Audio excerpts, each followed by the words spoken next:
kasih Tuhan, Kau Allah yang sangat mengasihi hidup kami. Kami bersyukur Bapa, kami boleh hidup di dalam hadirat-Mu. Di tempat ini Tuhan, kami memutuskan untuk hidup dalam kebenaran Tuhan. Untuk kami hidup di dalam jalan-jalan Tuhan. Kami akan berdiam dekat padamu, menikmati hadirat-Mu Tuhan.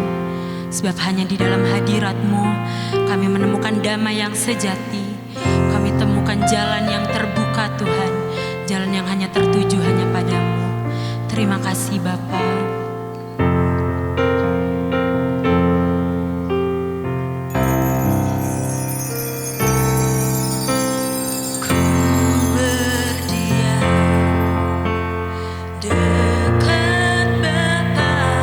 Semakin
Selamat pagi Allah Bapa, Allah Putra, Allah Roh Kudus.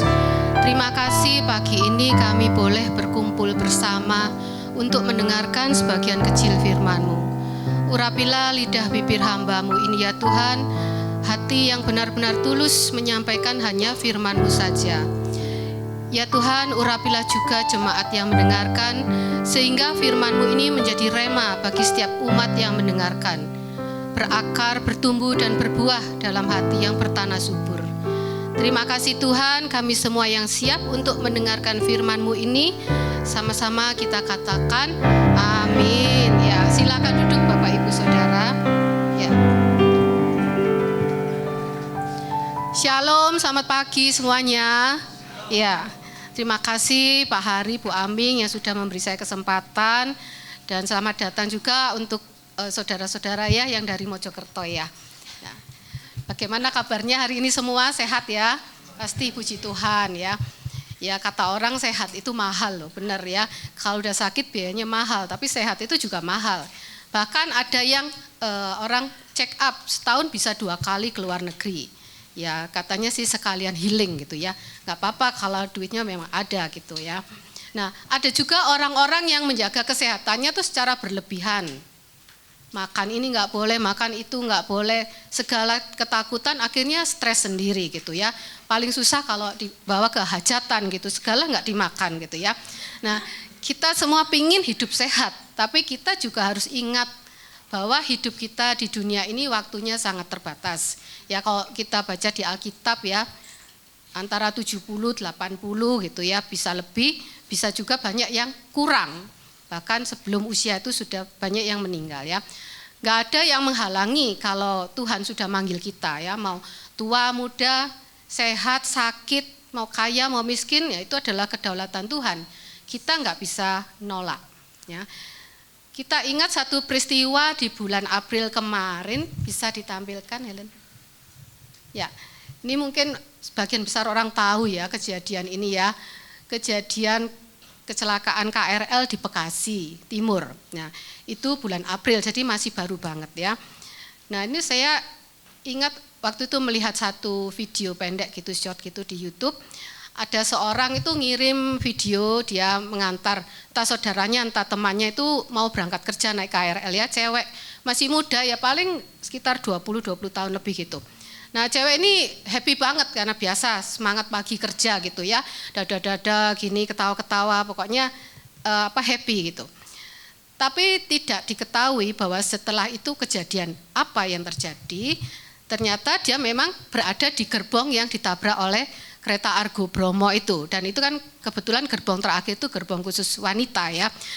Jadi cewek ini tidak pernah pulang ke rumahnya kembali, dan akhirnya di short itu ditunjukkan bahwa ikut berbelasungkawa dengan foto cewek ini tadi. Berarti benar-benar nggak terduga gitu loh. Malah ada netizen yang komen bahwa jadwal kereta bisa ditunda, tapi jadwal kepulangan kita tidak bisa ditunda. Kalau Tuhan sudah bilang pulang ya sudah pulang gitu ya. Nah satu kejadian lain juga, ini masih tetangga saya, dia sudah pindah sih beberapa tahun yang lalu, dan waktu ketemu ternyata memang suaminya sudah meninggal. Dia tuh ya kira-kira 5-6 tahun di atas saya, ibu ini ya.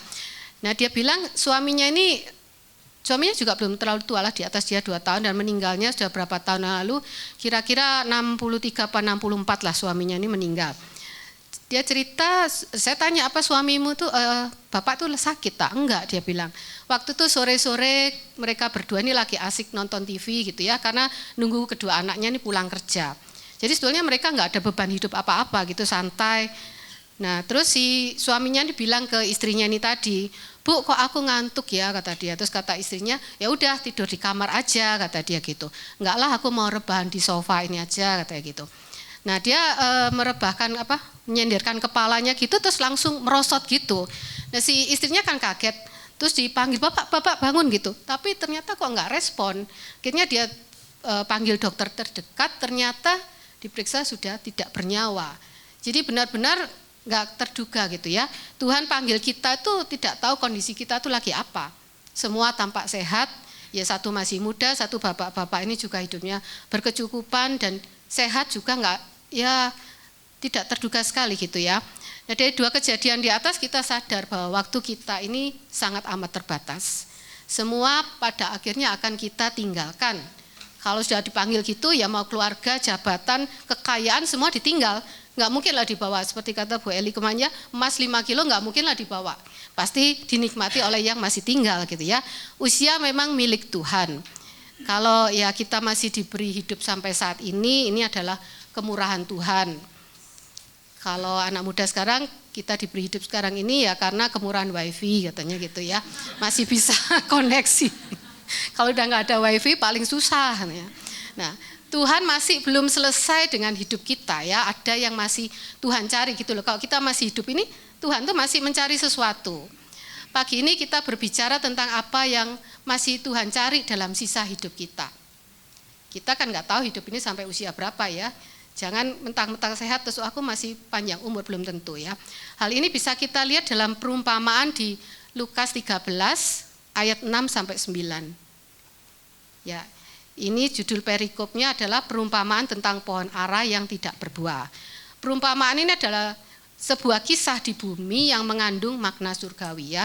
Yesus banyak pakai perumpamaan dalam mengajar. Nah, bisa kita baca ayat 6 bersama-sama, 1, 3. Lalu Yesus mengatakan perumpamaan ini, seorang mempunyai pohon apa yang tumbuh di kebun anggurnya. Dan ia datang untuk mencari buah pada pohon itu, tetapi ia tidak menemukannya. Slide berikutnya, Helen tolong.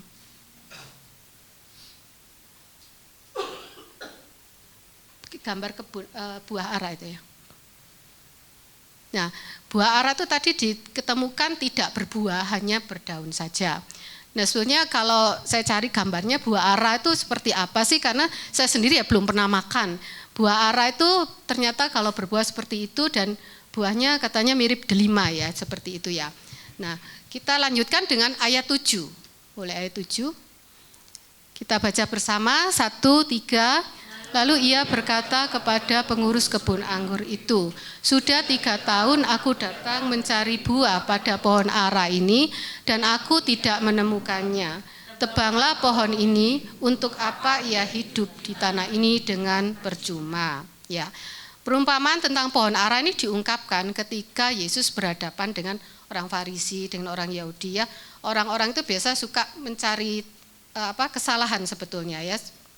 Yesus mengatakan dalam ayat 6 dan 7 ini. Nah, kita kembali ke ayat 6 dulu, Helen tolong. Ya, Yesus mengatakan seorang punya pohon ara tumbuh di kebun anggurnya. Datang untuk mencari buah tapi tidak menemukannya.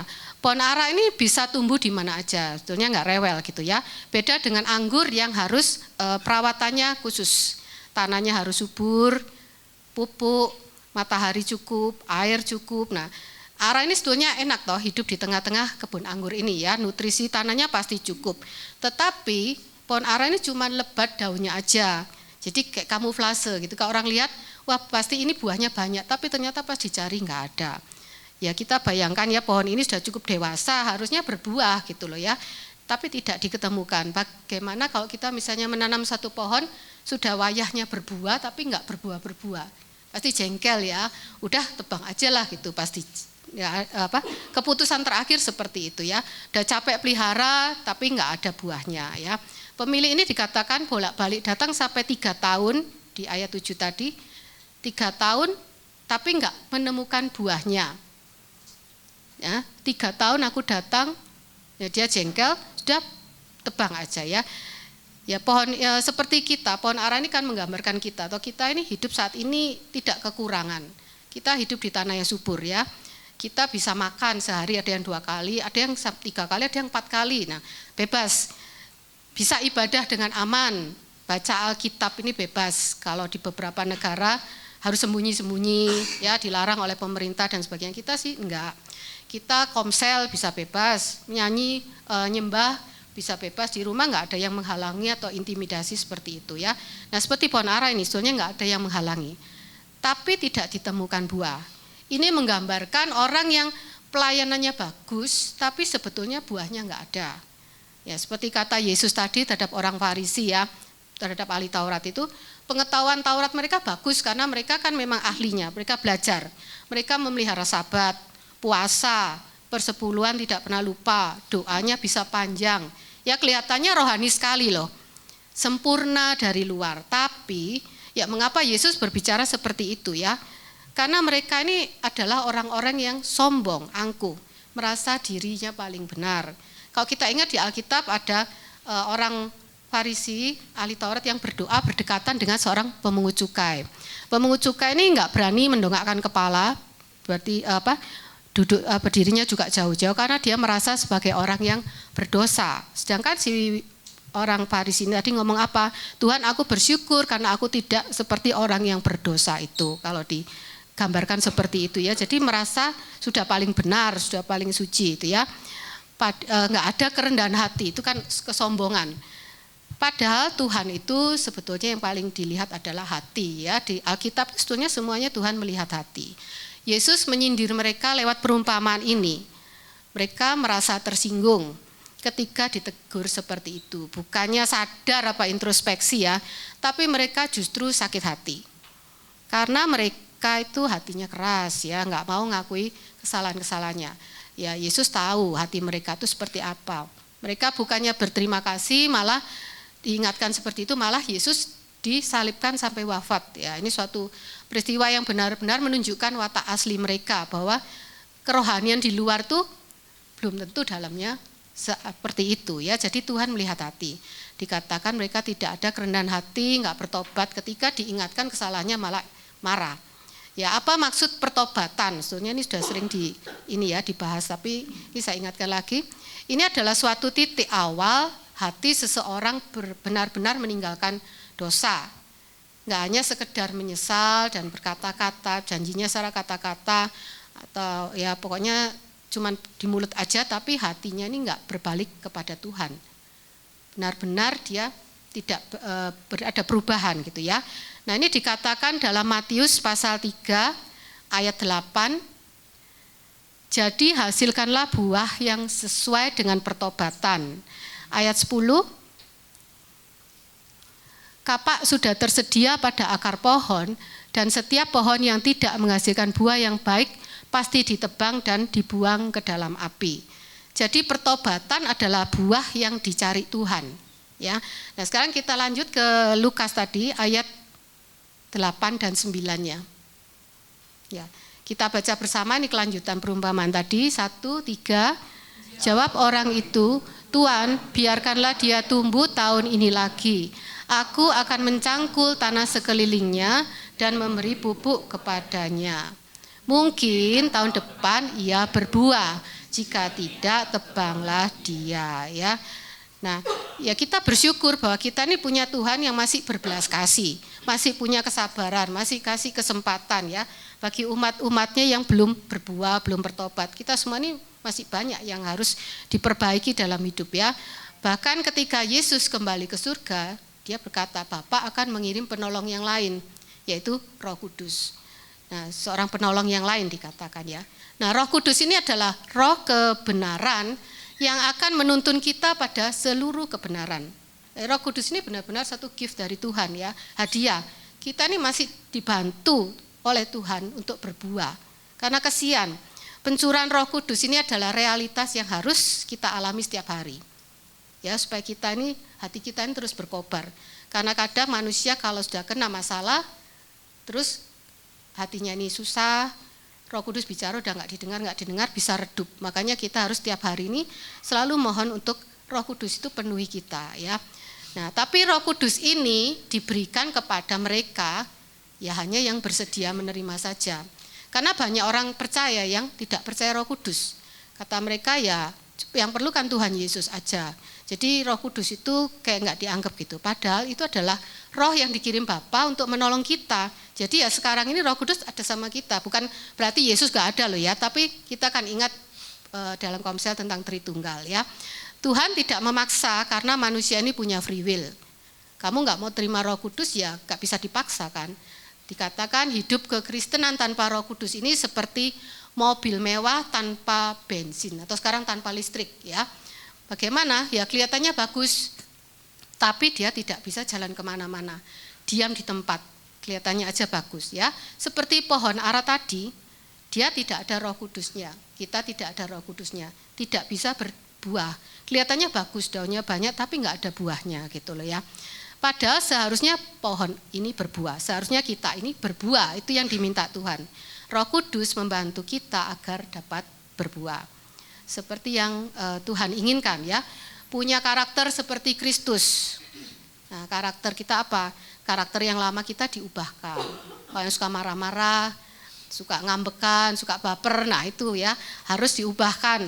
Seringkali orang tersinggung oleh kata-kata sedikit seperti itu ya. Nah, tapi orang kadang sering bertanya, apa mungkin ya kita ini bisa punya karakter kayak Kristus gitu loh. Karena kan Kristus itu dibilang sempurna, saya ini manusia biasa. Ya makanya Tuhan kirim Roh Kudus. Karena bagi Tuhan itu gak ada yang mustahil. Semua yang difirmankan itu adalah ya dan amin. Kita percaya, gak ada yang mustahil ya. Asalkan itu tadi kita bersedia untuk dibentuk. Kalau gak mau ya Tuhan gak paksa, tapi cuma ada konsekuensi nanti apa? Tidak berbuah dan ditebang ya. Nah seperti kita suatu waktu ada di persimpangan jalan. Mau belok kiri atau belok kanan? Roh Kudus bilang belok kanan. Waktu kita lihat sebelah kanan tuh jalannya sempit, sebelah kiri jalannya lebar. Wah Roh Kudus ini bohong, sebetulnya enak jalan kiri. Tapi Roh Kudus tetap ngotot jalan kanan. Ya tergantung orang itu ya mau pilih yang mana. Kalau dia pilih kiri, endingnya apa enggak tahu. Endingnya ternyata jurang. Kalau sebelah kanan memang sempit, tapi dia akan sampai pada tujuan. Jadi ya kalau kita memilih dituntun Roh Kudus ya harus nurut gitu loh ya. Jangan skarpe dewe lah kata orang Jawa ya. Nah itu tadi. Jadi kita harus bersedia meninggalkan keinginan pribadi. Harus nurut dengan Roh Kudus ya. Kembali ke perumpamaan tersebut ya tentang ara tadi. Kita sebagai pohon yang tidak berbuah akan diurus oleh Roh Kudus. Itu tadi di ayat 8. Pengurus kebun ngomong jangan ditebang dulu Tuhan. Akan saya cangkul, saya ngapain gitu ya supaya berbuah. Nah sekarang tergantung pohonnya, mau enggak diurus sama Roh Kudus. Mau diproses apa enggak, karena sakit, nanti dicangkul, dipupuk, dipotongin daunnya, cabangnya itu sakit ya. Sama Roh Kudus nanti pasti diproses. Proses ini enggak enak, sakit, tapi kita tidak perlu khawatir. Kita merasa bahwa Tuhan bisa enggak ya aku ngelakuin semua ini, menjalani semua ini. Ya jangan khawatir kata Tuhan, kalau kamu mau Tuhan akan memberi kita kasih karunia ya. Untuk menjalani semua ini, karena dengan kekuatan sendiri kita ini enggak mampu, enggak akan berhasil berbuah. Semua itu proses yang dibantu. Kita enggak mungkin nabur terus meski dipupuk dan sebagainya, kita bisa enggak menumbuhkan satu pohon. Enggak bisa kalau Tuhan tidak menghendaki dia berbuah atau tumbuh seperti itu ya. Tuhan tahu kekuatan manusia itu terbatas. Karena itu kita harus selalu mengandalkan Tuhan. Minta pertolongan Roh Kudus. Jangan sampai mengandalkan kekuatan sendiri. Kan dikatakan terkutuklah orang yang mengandalkan kekuatan sendiri. Enggak akan bisa gitu ya. Meski kelihatannya dia makmur tapi itu sia-sia gitu ya. Jadi pertobatan ini adalah awal atau titik balik, turning point kita dari suatu proses kita untuk berbuah. Dengan mengakui kesalahan kelemahan kita ya, harus kita rendah hati dulu. Ya ini ada satu contoh tentang buah pertobatan yaitu pengampunan ya. Karena banyak buah pertobatan dan ini saya ambil tentang pengampunan. Seperti dalam Efesus 4 ayat 32. Ya, kita baca bersama 1, 3. Tapi hendaklah kamu ramah seorang terhadap yang lain. Penuh kasih mesra dan saling mengampuni sebagaimana Allah di dalam Kristus telah mengampuni kamu ya. Jadi mengampuni itu termasuk buah pertobatan. Kalau kita rendah hati ya kita bisa ngampuni. Tapi kalau kita sebagai orang yang tinggi hati itu sombong, ada orang yang sesumbar ya sampai mati aku enggak mau ngampuni. Sampai mati aku enggak mau nginjek rumah orang itu. Nah itu yang berbahaya ya. Padahal Bapak di surga, Kristus ini sudah mengampuni. Kita ingat doa Bapak kami juga, Bapak sudah mengampuni ya. Kita harus saling mengampuni, jadi itu suatu perintah. Bukan boleh enggak, boleh ya, itu terserah. Enggak, ini suatu perintah ya. Contohnya ada satu kejadian, seorang bekerja di kantor, dia memang melakukan satu kesalahan dan ditegur oleh teman kerjanya ini. Ya sebetulnya urusannya sudah selesai, tapi berita ini disebarkan. akhirnya menjadi satu fitnah gitu ya, menjadi dilebih-lebihkan. Biasa kan dari mulut ke mulut itu bisa berkembang, sebetulnya masalahnya nggak terlalu besar gitu loh. Nah dia ya pastilah sakit hati ya, apalagi kalau perempuan itu kan lebih mudah baper, lebih mudah tersinggung ya. Dia sakit hati. Nah di situ karena dia orang percaya, dia ditegur oleh Roh Kudus waktu doa, udah ampuni aja katanya. Toh lama-lama fitnah itu juga akan redup sendiri gitu loh, udah nggak usah ditanggapi gitu. Tapi dia bilang sulit, meski beda divisi kadang masih ketemu gitu. Kalau rapat kalau apa masih ketemu, itu sulit. Mukanya itu sudah menyebalkan kata dia gitu ya. Nah tapi Roh Kudus bilang, udah kamu terus berusaha bertemu. Kamu mau diproses apa enggak sekarang? Dia mau deal dengan Roh Kudus, ya mau unity with Holy Spirit, mau berjalan bersama Roh Kudus ya. Sama Roh Kudus ini diproses. Prosesnya memang enggak enak apa? Banyak pekerjaan yang akhirnya menghubungkan dia dengan orang tersebut. Padahal biasanya jarang ketemu. Tiba-tiba satu pekerjaan harus berhubungan sama orang itu. Berhubungan beberapa kali, tiap kali sebetulnya awalnya ya enggak enak, jengkel. Apalagi kalau dengar suaranya, apalagi lihat wajahnya ya. Nah itu sangat-sangat menjengkelkan. Tapi dia yakin Roh Kudus ini memampukan dia. Memang kalau kekuatan sendiri nggak akan bisa ya. Nah dia merasa sampai suatu saat dia bertemu orang itu udah nggak merasa apa-apa lagi, udah lepas, udah bebas, udah free kata dia. Kayak ketemu teman baru lagi gitu loh. Jadi ya itu karya Roh Kudus itu bekerja, kita nggak ngelihat loh ya. Bukan diberi sesuatu, tapi enggak, itu Roh Kudus bekerja asal orang itu tadi mau diproses ya. Tapi ada juga orang yang enggak mau diproses. Nah ini ada contoh juga, seorang teman saya cerita, dia setiap minggu selalu menjemput temannya. Ya temannya sebut aja namanya Pak Fran gitu ya, supaya enggak ada yang tersinggung ya. Nah teman saya ini misalnya namanya Pak Santoso. Pak Santoso tiap minggu menjemput Pak Fran untuk ke gereja. Seperti itulah biasa. Nah sampai suatu kali Pak Fran ini dijemput nggak mau, nggak alasan gitu, sakit lah apa, sampai beberapa kali nggak ke gereja. Nah Pak Santoso ini curiga, kenapa sih Pak Fran ini, apa pindah gereja atau apa gitu kok nggak mau. Terus akhirnya ditanya baik-baik gitu, kenapa sih kok lama nggak mau ke gereja, Pak kamu punya gereja lain? Enggak, dia bilang saya nggak ke gereja lagi katanya gitu. Terus kenapa? Ya dengan susah payah gitu dia korek-korek, Pak Santoso korek-korek, ternyata Pak Fran akhirnya ya ngomong juga. Dia kepahitan dengan pendetanya, karena khotbahnya itu enggak enak, khotbahnya pedes, khotbahnya menyinggung katanya. Ya itu kan firmannya, pendetanya kan mengucapkan ke semua orang itu sama. Nah, Pak Santoso ini bilang, itu artinya kamu ditegur oleh Roh Kudus, bersyukur, diingatkan supaya kamu nih nggak makin jauh. Kalau kamu, dia nggak mau ngomong kesalahannya apa, tapi ya kalau kamu punya kesalahan, itulah yang ditegur Roh Kudus. Area itulah yang mau dibenerin sama Roh Kudus. Jadi nggak boleh marah, nggak boleh tersinggung, nggak boleh orang sudah bilang pundung ya, nggak mau ke gereja lagi gitu ya. Tapi apa dia bilang, enggak, saya sudah nggak mau, sudah terlalu menusuk hati katanya gitu ya, sakitnya tuh di sini katanya. Jadi udah nggak mau ke gereja lagi. Bahkan info terakhir orang tersebut sudah nggak ke gereja, bahkan menghidupi hal yang lain. Dan ya itu risiko tanggung penumpang gitu ya. Kita sudah tahu bahwa nanti pasti akan ditebang gitu ya. Nah kita ketika kita terus diproses oleh Roh Kudus, pasti akan menghasilkan buah-buah yang manis ya.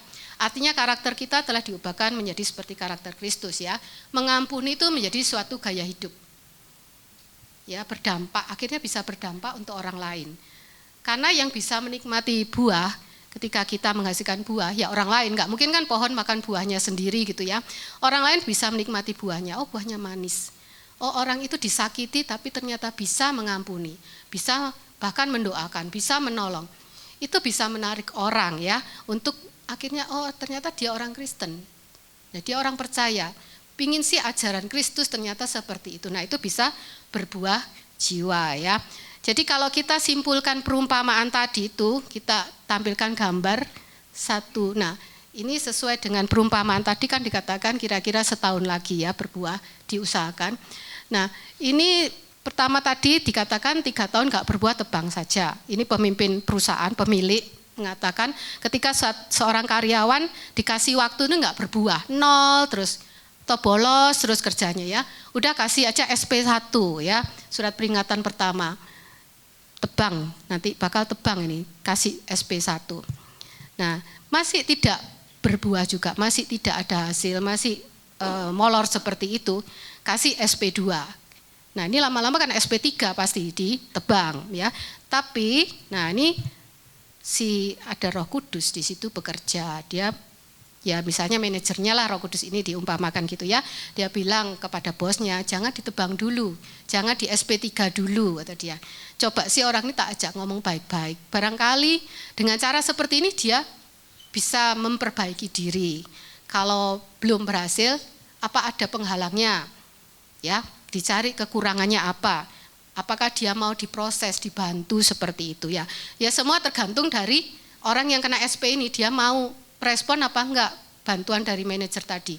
Kalau misalnya dia mau belajar, oke lah, mungkin di training ulang atau diajak apa ya, seperti itulah kalau seorang manajer mentraining karyawan ya, seolah-olah dia ini benar-benar anak sayangan gitu, jadi harus benar-benar diperingatkan baik-baik gitu ya. Nah kalau dia mau ya nggak sampai SP3, tapi kalau dia nggak mau ya tetap kelakuan seperti itu ya bisa SP3 alias ditebang ya, dipecat seperti itu. Nah ini tergantung free will kita, karena Roh Kudus ini nggak bisa maksa. Ya seperti manajer tadi, kamu nggak mau ya udah. Perumpamaan yang Yesus sampaikan ini cukup keras ya, menusuk. Pasti kita yang mendengar nggak enak juga. Termasuk juga saya yang mengungkapkan ini nggak enak juga, karena yang di depan juga bukan orang yang sempurna, sama aja ya dengan yang di bawah. Cuman saat ini juga saya mau cerita sedikit bahwa saya juga pernah diproses ketika untuk mengampuni seseorang. Nggak mudah memang, ya. Apalagi berita itu sudah menyebar dan itu nggak enak. Masa harus satu-satu diomongin saya gini-gini kan nggak mungkin. Ya udahlah, kita berdoa aja. Dan saya mau mengampuni orang yang melakukan hal seperti itu. Ya puji Tuhan, ketika saya bertemu suatu saat, ya ini dengan bantuan Roh Kudus ya, kita sudah biasa lagi, sudah kayak nggak ada apa-apa lagi gitu. Udah yang lama sudah ditutup dan kita udah nggak punya rasa dendam atau rasa sakit hati ya. Nah itu bantuan Roh Kudus semua, saya percaya itu ya. Pagi ini saya tutup dengan satu ayat dari 1 Petrus 4 ayat 2, ini terakhir ya. Supaya waktu yang sisa jangan kamu pergunakan menurut keinginan manusia, tetapi menurut kehendak Allah. Artinya selama kita masih diberi waktu yang sangat terbatas ini, Tuhan mengharuskan kita terus berbuah agar tidak ditebang. Jadi poinnya waktu kita terbatas, dan yang kedua Tuhan mengharuskan berbuah supaya kamu nggak ditebang, kata Tuhan gitu ya. Kita harus menghasilkan buah yang manis, karena tadi pohon yang baik menghasilkan buah yang baik ya. Kalau nggak baik ya nggak mungkinlah anggur menghasilkan semak duri. Nah itu pasti akan ditebang. Ya kita berharap seperti itu ya, kita bisa terus berusaha menghasilkan buah yang manis, menyenangkan, berusaha. Pasti kita impian kita, tujuan kita adalah bisa memperoleh mahkota kehidupan. Karena kita nggak mau tahu hidup ini sia-sia, mati terus mau ngapain gitu ya, kan kita pingin dapat mahkota kehidupan. Bahkan kalau boleh diizinkan kita bisa ikut memerintah dalam kerajaan 1000 tahun, amin ya. Nah jadi orang yang penuh Roh Kudus dan berjalan dengan Roh Kudus itu pasti akan dikuatkan. Ya tadi sudah diceritakan banyak ya, ada yang bertobat, mengampuni, bagaimana ketika kita sekarang dijamah oleh Roh Kudus.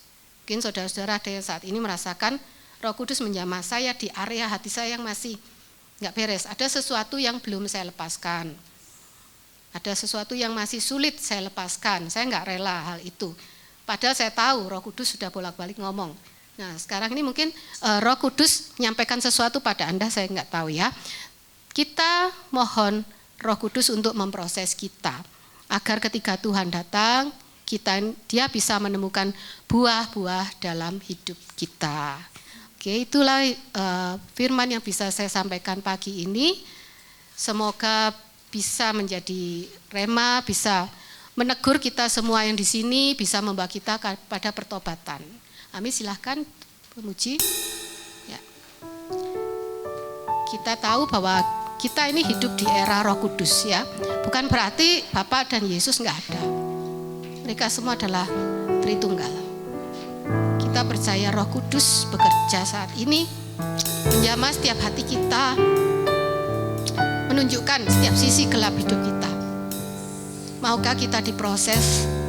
Maukah kita diubahkan menjadi orang-orang yang berbuah manis, berdampak bagi orang lain, sehingga kita bisa menyenangkan hati Tuhan.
selesai menyampaikan firman-Mu. Hamba-Mu percaya di sisa waktu yang ada ini, Roh Kudus senantiasa mengingatkan hamba-Mu dan semua jemaat baik yang hadir saat ini maupun yang tidak, bahwa di waktu yang masih ada ini, Engkau akan memproses kami menjadi pohon yang bisa berbuah lebat, manis dan bisa dinikmati orang lain, dan itu menyenangkan hatimu. Kami semua mau diproses Tuhan. Kami menyerahkan hati kami, hidup kami pada Roh Kudus, untuk dicangkul, dipupuk, dipangkas, meskipun tidak enak, tapi kami percaya dengan teguran Roh Kudus itu kami akan menghasilkan buah yang baik dan manis, sehingga kami tidak akan ditebang dan hidup sia-sia. Terima kasih Tuhan atas firman-Mu yang luar biasa ini dalam hidup kami ini. Kami bersyukur, hanya dalam nama Yesus kami berdoa. Terima kasih. Amin.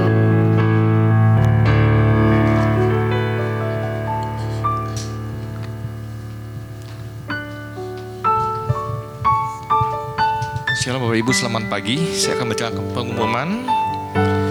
Kami atas nama GB host mengucapkan terima kasih kepada Ibu Leoni. Tuhan Yesus memberkati. Bagi saudara yang ingin memberikan persembahan, bisa mengambil amplop yang ada di depan saudara dan dimasukkan ke dalam kotak persembahan yang ada di pintu keluar setelah ibadah ini selesai. Ibadah online dapat diakses dan linknya akan diinformasikan di grup WA gereja sekitar jam 1 siang. Untuk membangun keintiman dengan Tuhan, gereja mengajak jemaat untuk menyembah Tuhan di rumah masing-masing. Setiap jam 8 malam, saudara bisa mengajak seluruh anggota keluarga untuk terlibat dalam penyembahan tersebut. Doa malam diadakan hari Rabu jam 7 malam, dimohon kehadirannya 15 menit sebelumnya. Komsel dewasa muda diadakan setiap hari Sabtu jam 3:30 sore. Itu aja. Mari kita pakai berdiri, kita akan mengakhiri dengan doa penutup. Segala puji syukur Tuhan kami naikkan di hadapan-Mu. Terima kasih Bapa, kalau kami boleh berhimpun di tempat ini, kami boleh memuji, membesarkan nama-Mu Tuhan. Terima kasih Tuhan Yesus. Terlebih-lebih Tuhan, firman-Mu telah Kau bentangkan di hati kami. Beri kami hati yang lembut Tuhan, untuk mau dibentuk seturut firman-Mu Tuhan. Kami memberkati Ibu Leoni Tuhan, berkati beliau Tuhan, hikmat marifat-Mu Tuhan. Kau memberkati keluarganya Tuhan. Apapun yang mereka kerjakan dengan takut akan Tuhan, dibuatnya berhasil Tuhan. Kau pakai beliau lebih lagi Tuhan, untuk memberkati banyak orang di sekelilingnya Tuhan. Terima kasih Bapa. Kami juga bawa gembala kami, hati hamba, hati gembala, Kau taruh dalam hidupnya Tuhan, untuk menuntun kami, untuk lebih mengasihi mudah-mudahan melayani Engkau. Kami juga bersyukur Tuhan, kalau kami boleh melayani Engkau, itu WL, singer, guru sekolah minggu, pemusik Tuhan. Terima kasih Bapa, kalau kami boleh melayani Engkau. Beri kami hati yang murni, hati yang tulus, untuk mengasihi-Mu dan melayani Engkau Bapa. Biarlah semua pelayanan kami hanya untuk kemuliaan-Mu Tuhan. Kami juga memberkati seluruh jemaat tempat ini Tuhan. Engkau memberkati pekerjaan mereka, studi Tuhan. Apapun mereka kerjakan dengan takut akan Tuhan, dibuatnya berhasil Tuhan. Terima kasih Bapa, kami juga bawa persembahan kami. Pakailah persembahan kami untuk memperluas kerajaan-Mu di muka bumi ini Tuhan. Terima kasih Bapa, kami juga memberkati bangsa kami dan kota kami Tuhan. Kami mengasihi Indonesia, pulihkan, selamatkanlah bangsa ini Tuhan. Kami berdoa diberkatilah Indonesia dari Sabang sampai Merauke Tuhan. Belas kasih-Mu selalu ada di bangsa ini Tuhan. Biar berduyun-duyun orang datang melihat terang-Mu yang ajaib Tuhan. Dengan lutut mereka bertelut, dengan lidah mereka mengaku, Engkaulah Allah yang benar. Kami memberkati Tuhan pemimpin bangsa kami, dari yang tertinggi sampai yang paling rendah Tuhan. Biar apapun yang mereka putuskan, biarlah semata-mata hanya untuk mensejahterakan bangsa kami Tuhan. Terima kasih Bapa yang baik. Sebelum kami pulang Tuhan, kami rindu Engkau memberkati kami. Mari kita angkat tangan kita. Diberkatilah Kau berlimpah-limpah dengan segala yang terbaik dari Allah Bapa, kasih-Nya yang sempurna di dalam Yesus Kristus, serta kekuatan, pertolongan dan penghiburan dari Roh Kudus memampukan engkau untuk hidup dalam segenap kehendak Allah. Kita yang sudah menerima semuanya itu sama-sama kita katakan amin. Selamat